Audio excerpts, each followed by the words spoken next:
कहानी शुरू होता है कैरेन पेज के साथ। 2 साल हो चुके उसके नेल्सन एंड मर्डॉक को छोड़े हुए। वो गई थी एक्टिंग करियर में अपना नाम कमाने, लेकिन वहाँ तो उसे कोई भी कामयाबी नहीं मिली। उल्टा उसका करियर पूरा नीचे आ ढपका एडल्ट फिल्म इंडस्ट्री में, और साथ ही वो ड्रग्स के नशे में पूरा चूर हो गई। और ड्रग्स की इतनी ज्यादा लत लग गई थी उसे कि वो बस थोड़े से ड्रग्स के लिए सीधा पुलिस स्टेशन चली आती है, डेयरडेविल की सीक्रेट आइडेंटिटी को बेचने के लिए। वो उस पुलिस ऑफिसर को एक लिफाफा देकर कहती है कि डेयरडेविल का एक और नाम भी है और वो उस कागज पर लिखा हुआ है, और तुम इसे स्टेट्स पर ले जाओ जिसके तुम्हें मिलियंस ऑफ डॉलर्स मिलेंगे। और 6 हफ्ते के आखिर में वो ऑफिसर टोनियो नाम का एक आदमी को जाकर वो सारा इन्फॉर्मेशन बेच देता है। इसके थोड़े ही दिनों बाद शाम को एक जहाज पे किंगपिन अपना एक मीटिंग कर रहा होता है, और उसी बीच मौजूद होता है वो टोनियो नाम का बंदा, और वो किंगपिन को वो लिफाफा देकर पूरी कहानी बता देता है कि कैसे उसका कजन कैरेन पेज से मिला। ये सब सुन के किंगपिन बड़ा एक्साइट हो जाता है, और वो उन सारे आदमियों को वहाँ से चलता करके अपना राइट हैंड मैन वीजली से कहता है यॉर्क को वापस न्यूयॉर्क की तरफ घुमाओ, और उन सारे आदमियों को ढूंढो जो भी इस कागज के बारे में जानते हैं, और मेरे उन्हें मारने के ऑर्डर का इंतजार करो। तब तक मैं चेक करता हूँ कि ये इन्फॉर्मेशन सही है या नहीं। 6 महीने गुजरता है और मैट मर्डॉक अपने घर में बड़े परेशानी के मूड में नींद से जागता है, और उठ के ही वो सीधा जाता है दरवाजे की तरफ, क्योंकि उसे थोड़ी देर पहले एक चिट्ठी आने की आवाज मिली थी। मैट अब किसी भी जगह नौकरी नहीं करता। नेल्सन एंड मर्डॉक को भी वो काफी दिनों पहले छोड़ चुका है, और उसे अभी एक नौकरी की सख्त जरूरत है। वो इस उम्मीद में दरवाजे की तरफ जाता है कि काश कोई उसे एक जॉब ऑफर की चिट्ठी आए, लेकिन उसे मिलता है तो सिर्फ 3 बिल्स, जिसका एक उसका गर्लफ्रेंड ग्लोरियाना ने भेजा है, एक लेटर है बैंक से कि मैट ने अपने पिछले 2 महीने से मोर्टाज पेमेंट्स को नहीं भरा है, और एक नोटिस है इंटरनल रेवेन्यू से कि उसके अकाउंट फाइल्स को ऑडिट किया जा रहा है, और जब तक वो पूरा नहीं होता तब तक मैट कोई भी पैसा बाहर नहीं निकाल सकता, जो कि ये सब और कोई नहीं बल्कि किंगपिन का ही किया धरा है। फिर मैट किचन में जाके अपना अकाउंटेंट सिड को फोन लगाकर इस नोटिस के बारे में बोलता है और पूछता है कि ये सब क्या हो रहा है, जहाँ दूसरी तरफ सिड मैट से जरा भी खुश नहीं है। वो नहीं चाहते कि मैट उसे कॉल करे।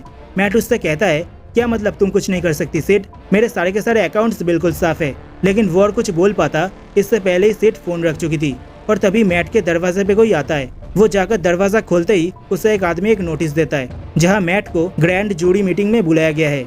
1 घंटे बाद मैट उस ऑफिस में जाता है, और उससे पता चलता है कि निकोलस मैनोलिस नाम का एक आदमी ये दावा कर रहा है कि उसने मैट को देखा है एक विटनेस को पैसे देते हुए कोर्ट में झूठ बोलने के लिए, जो सुन के मैट बड़ा ही गुस्सा होकर वहाँ से चला जाता है। दूसरी तरफ फॉगी आता है ग्लोरियाना के घर, जो कि अभी फॉगी को डेट कर रही थी।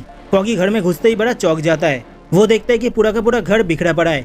ग्लोरियाना से पूछते ही वो बोलती है थोड़ी देर पहले कुछ लोग आकर पूरा का पूरा घर तहस नहस करके कुछ ले गए। ग्लोरियाना इस सब से बहुत डर गई थी, लेकिन फॉगी कोशिश करते उसे शांत करने की। फिर हमें दिखता है डेली ब्यूगल का बिल्डिंग, जहाँ रॉबर्टसन आके बेन अल्रिक को एक कागज देकर बोलता है उसे चेक करने को, लेकिन बेन वो कागज देखकर बड़ा भौचक्का सा जाता है। मैट मर्डॉक के ऊपर कई सारे आरोप लगाए गए हैं, घूस देने के लिए, झूठ बोलने के लिए और ऐसे कई सारे कामों के लिए। बेन को ये सब देखकर यकीन नहीं होता, क्योंकि वो जानता है कि डेयरडेविल एक बहुत ही ईमानदार इंसान है जिसने कई बार उसकी जान बचाई है। वो सीधा मैट को फोन करता है क्या हो रहा है ये सब जानने के लिए, लेकिन उसे दूसरी तरफ सुनाई देता है तो सिर्फ एक हंसी की आवाज, और उसके बाद वो फोन कट जाता है। बेन के कानों पे वो हंसी की आवाज जोर से गूंजती रहती है, और वो एक सिगरेट जला के अपने टेबल पे चुपचाप बैठ जाता है। दूसरी तरफ मैट को बैंक वाले फोन करके धमकी देते हैं कि अगर उसने पैसा नहीं चुकाया तो वो लोग कोई लीगल एक्शन लेंगे। मैट ये सब सुन के अपना आपा खो देता है और उनके ऊपर चिल्ला के फोन काट देता है। बैंक्स के सारे चेकबुक्स को फॉलो करके उसे पता चलता है कि उसके सारे मेल्स किसी जगह पर अटका पड़ा है, इसीलिए बैंक वालों को वो मिला ही नहीं। उसे पैसे से नफरत होने लगती है, और वो अपना डेयरडेविल का सूट निकालता है और निकल पड़ता है उस निकोलस मैनोलिस के घर। वो बड़े चुपके से निकोलस के किचन में घुसता है जब निकोलस फ्रिज से बियर की बोतल निकल रहा था, और कहता है 20 साल हो चुके हैं निक, लेकिन तुम अभी झूठ क्यों बोल रहे हो? क्यों तुम मैट मर्डॉक को बर्बाद करना चाहते हो? लेकिन निक नशे के हालत में गुस्से में आकर डेयरडेविल के ऊपर हमला करता है। डेयरडेविल बड़े आसानी से उसे हटा देता है, और जब निक घूम के देखता है तब तक डेयरडेविल जा चुका था। निक उठ के किसी को फोन लगाता है और बोलता है वो आया था, डेयरडेविल आया था। मेरे बेटे का क्या? डॉक्टर्स बोल रहे हैं कि उसके इलाज अभी करना जरूरी है। डेयरडेविल बाहरी छत पे बैठ के ये सब सुनता है और समझ जाता है कि कोई जानबूझकर निक से ये सब करवा रहा है मैट मर्डॉक को बर्बाद करने के लिए, लेकिन उसे समझ नहीं आता कि ये सब कौन कर रहा है और क्यों कर रहा है। वो घर आके इमरजेंसी नंबर पे भी कॉल करता है, लेकिन उसका टेलीफोन लाइन भी डिस्कनेक्ट हो चुका था, और मैट थका हारा सो जाता है। दूसरी तरफ फॉगी और ग्लोरियाना एक साथ रात गुजारते हैं, और अगली सुबह उसे मैट का फोन आता है और उसे ग्रैंड जूरी मीटिंग के बारे में सब कुछ बताता है। फिर हमें दिखता है कि किंगपिन मैट के ऊपर पूरा नजर रखा होता है। मैट का सभी इन्फॉर्मेशन, उसकी फाइल्स, फोटोज, सब कुछ, यहाँ तक कि वो ये भी जानता है कि कैसे मैट फॉगी के साथ मिलके अपने आप को बेकसूर साबित करने की कोशिश कर रहा है। फॉगी की तरह ऐसा अच्छा दोस्त होने की वजह से मैट को जेल होते होते बचता है जूरी मीटिंग में, लेकिन उसका गर्दन अभी पूरा किंगपिन के हाथ में था, क्योंकि ये सब किंगपिन का ही प्लान होता है। किंगपिन उसे पूरा बर्बाद कर देगा। उसे मुंह छुपाने की भी जगह नहीं मिलेगी। वो गरीबी में जिएगा और टैक्स वाले उसे कुत्ते की तरह नोच खाएंगे। और जब उसका काबिलियत और सम्मान पूरी तरीके से टूट के बिखर जाएगी, तब जाकर शायद किंगपिन उसके ऊपर रहम करेगा। और जो भी मैट के बारे में जानता है उन सभी को मरना होगा, कैरेन पेज को भी।